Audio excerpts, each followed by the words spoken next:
Got a bunch of stuff laid out here. Thought I would share a behind the scenes look at what goes into chasing speed, doing saw runs with fast electric boats.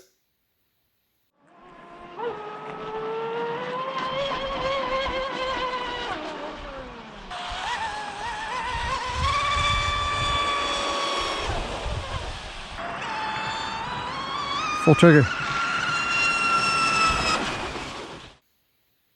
These are the lipos and the props that I've been using for 3 boats.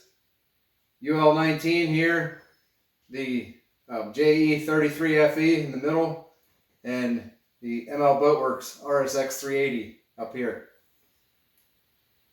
This represents pretty much 4 years of chasing speed and many tunes, setups, different props, and many trips to the to White River Reservoir, testing and then coming back and making changes and going back and testing again. So 4 years worth of chasing speed right here. I'm not going into the cost, although there is a fair amount of cost involved with this. Lipos is probably the bigger cost. Doesn't cost me as much since I prep my own props, but more about the time. Not only the time doing the setups and then tuning, the adjustments, prop prep, but waiting on the right conditions to run them. So seasons of chasing speed. Let's look at closer at the different lipos that I've been through, the different props, how that can change the setups, affect the setups, and yield better results. And then on top of that, it never ends. There's combinations where you think, well, how about if I tried this? And you got to get back out and do it again. These props raw are approximately $25 to $30 a piece. From what I've seen, it's probably about double that if you buy them prepped by someone else. I kind of have these in order for these boats, working this way as far as the speed that I've done with them. I have a little crossover between the 33 and the RSX 380. Use those props on both boats.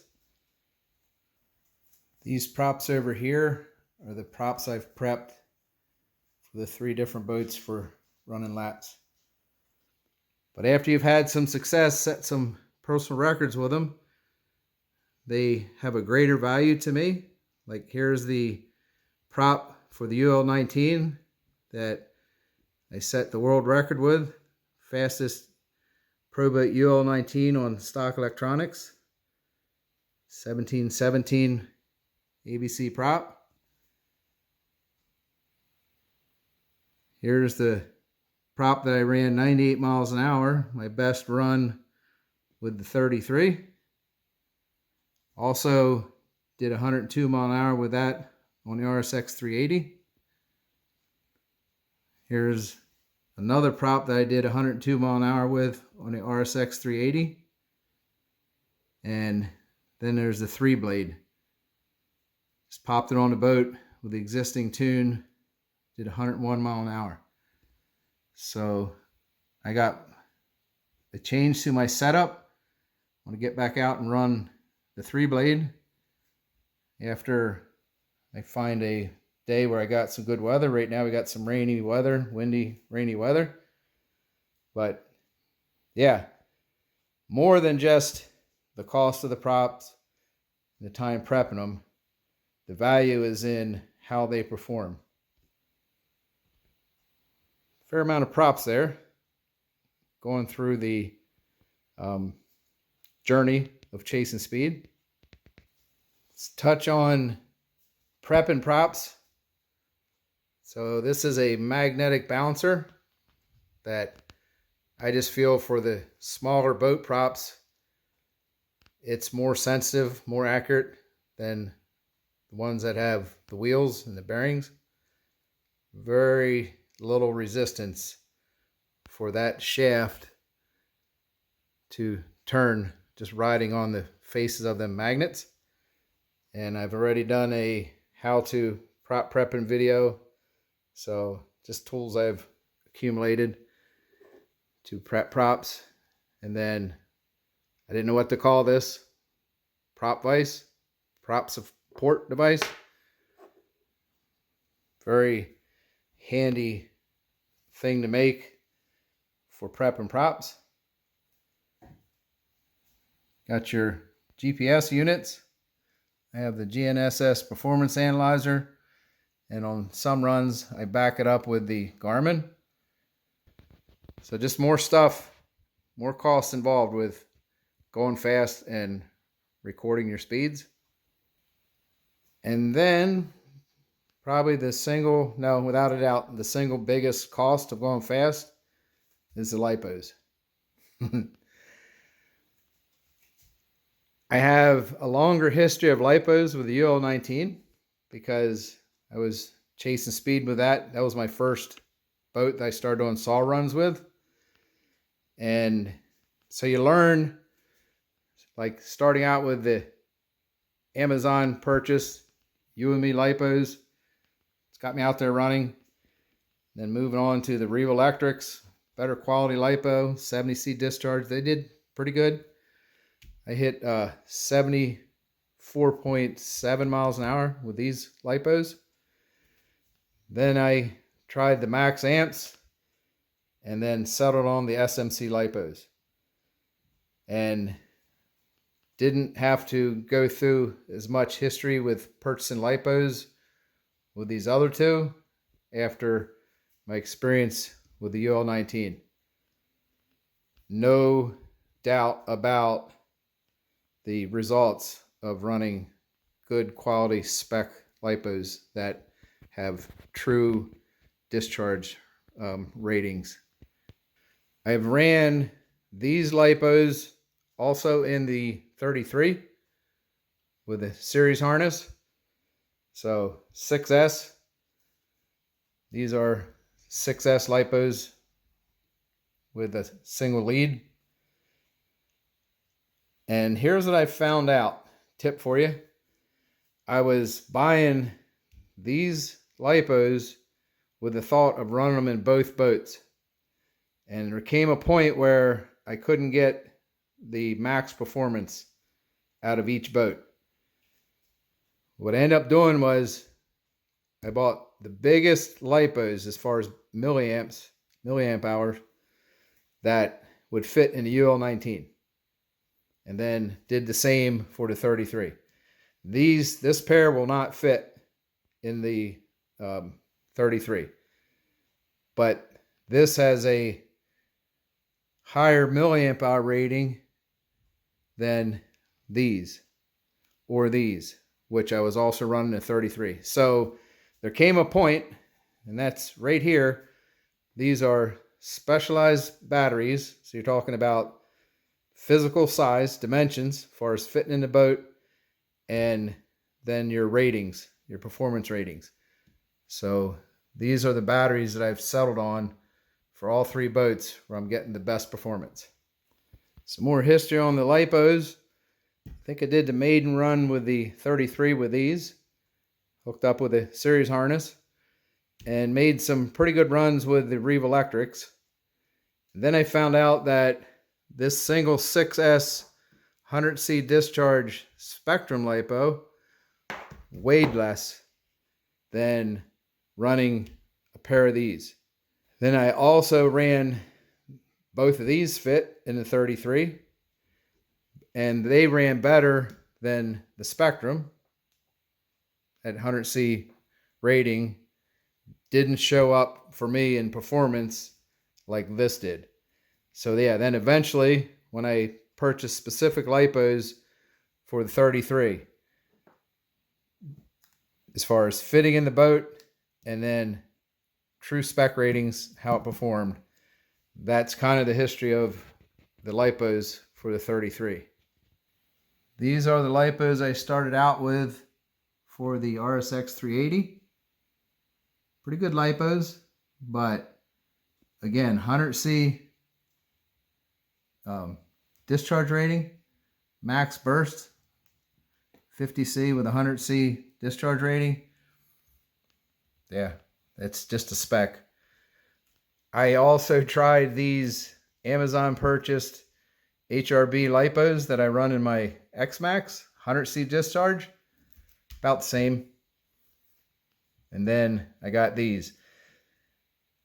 The lipos that are available from SMC, the 4S lipos, the next size up, I think they're around 5,300 milliamp hours, don't fit in the boat. I think I'm lacking a little bit of punch.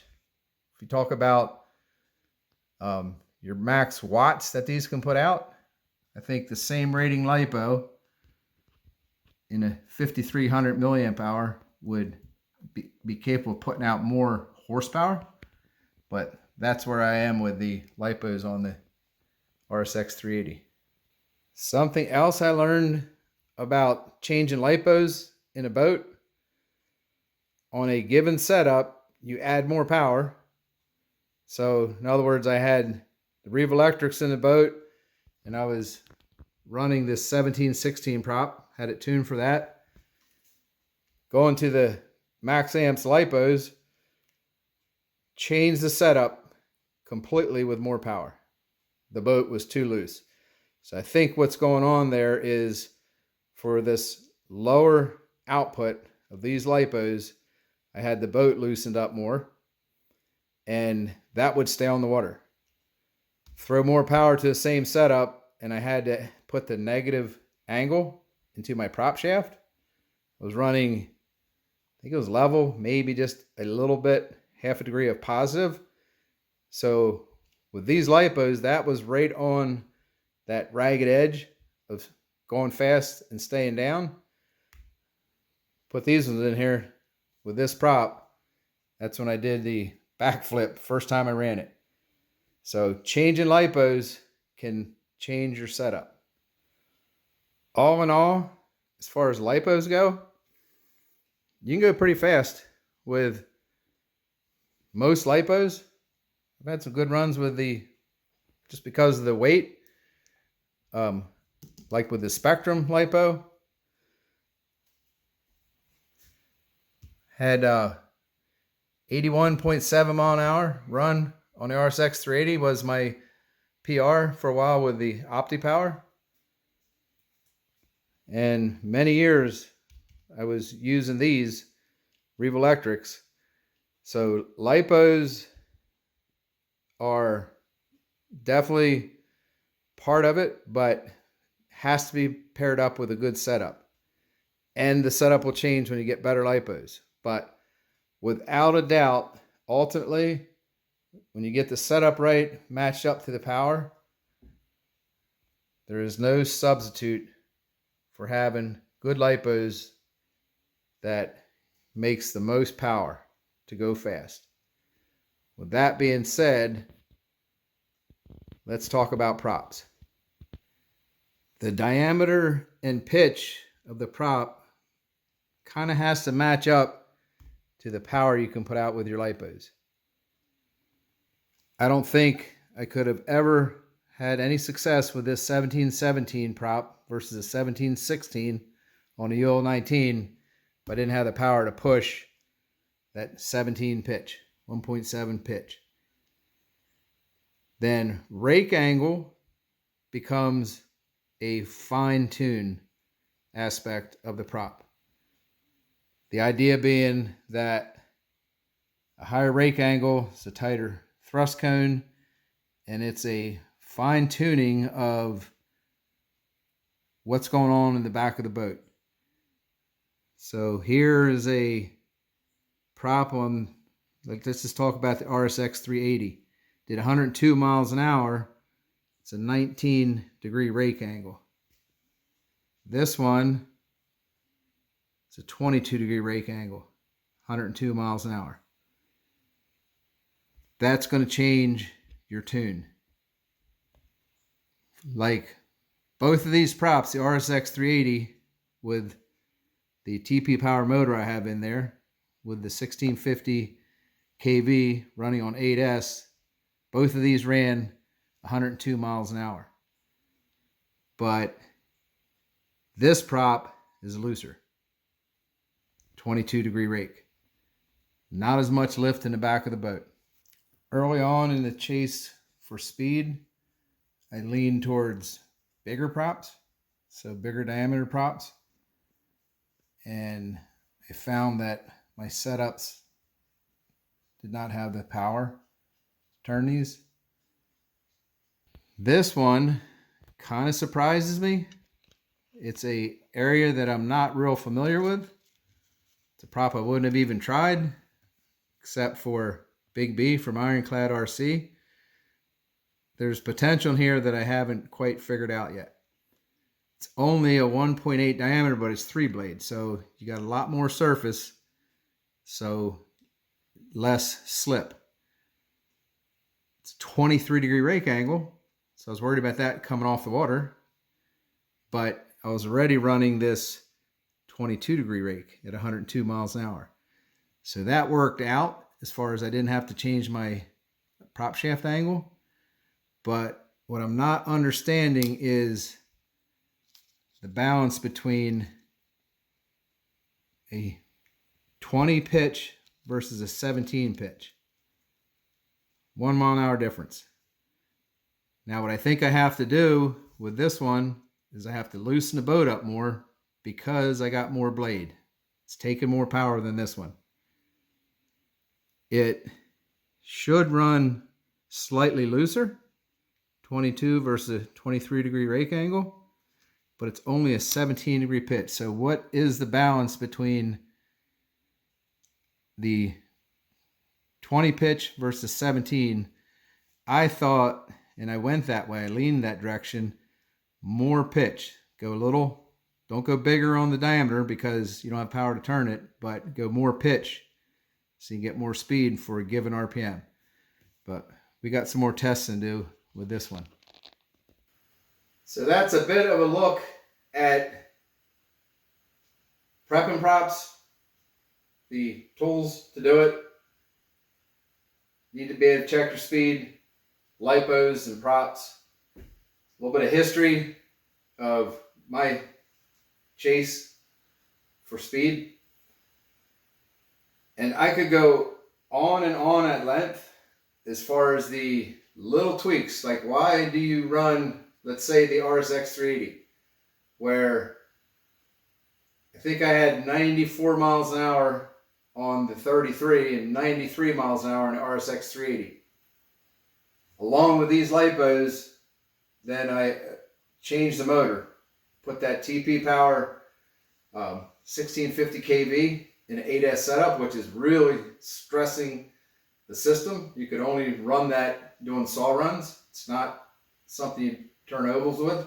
You'd overheat it in a minute. But so the power, you're getting the power between the lipos and the motor, but then the fine tuning, why do you go from 94, jump up to 98, 99 miles an hour, and then still make little changes, a little change in the angle of the curved turn fin. Try a little bit of a different prop. These 3 props that I've been over 100 with, a little different combination of diameter and pitch and rake angle. So those little fine tunes, you just learn. And the only way to learn that is to go out and run it. And it's not that you know going into it. It's like, well, what if I tried this prop? I had no way expected that 18, 17 3 blade to go over 100 miles an hour, other than watching Big B lay down 107 mile an hour pass with his oxy digger outrigger. I would have never bought that prop. I'm more of a 2-blade guy, so looking at diameter and pitch and rake angle matching my tune. But from 98, 99 miles an hour on, I haven't changed my lipos or my motor. Just trying different props. So with the 3-blade coming up, I know it's got more blade, it's taking more power. I can just hear the RPMs aren't coming up as much as running the 2 blades. So I'm going to loosen the boat up some more. And I hope I don't blow it off. But I had been running on both my riggers my prop shaft level, 0 degrees. Doing my tune with rake angle, so thrust cone, and the curved turn fin. Not playing around much with CG.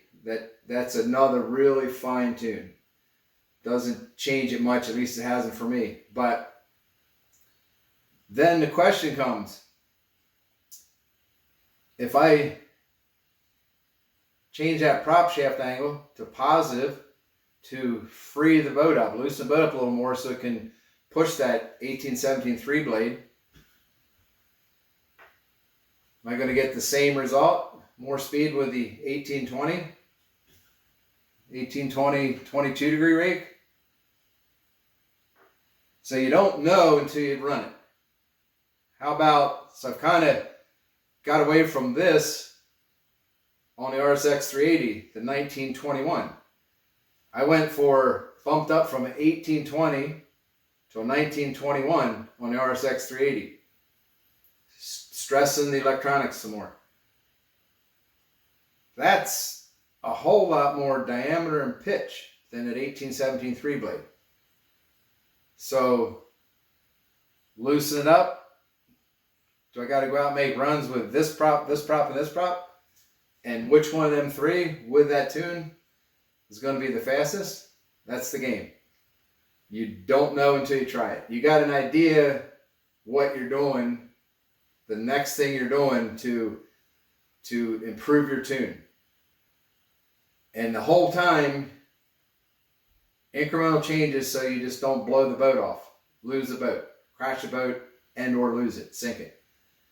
So it's a fun game, but it takes time. There's known things that affect your tune and affect the run and give you different results, but you got to go out and try it.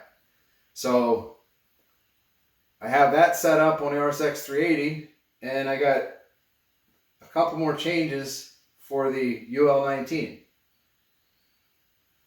The fastest prop, the 17-17 prop, I haven't got it out on a long run on my diagonal with the wind direction in my favor from the west or the southwest.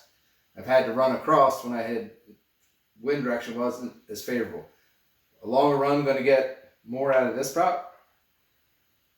I've also went back to my stainless, the ProBoat, the stock prop, and added more cupping. I want to try that prop. I'm also curious. Just going to go back and do it. This is where the chase continues.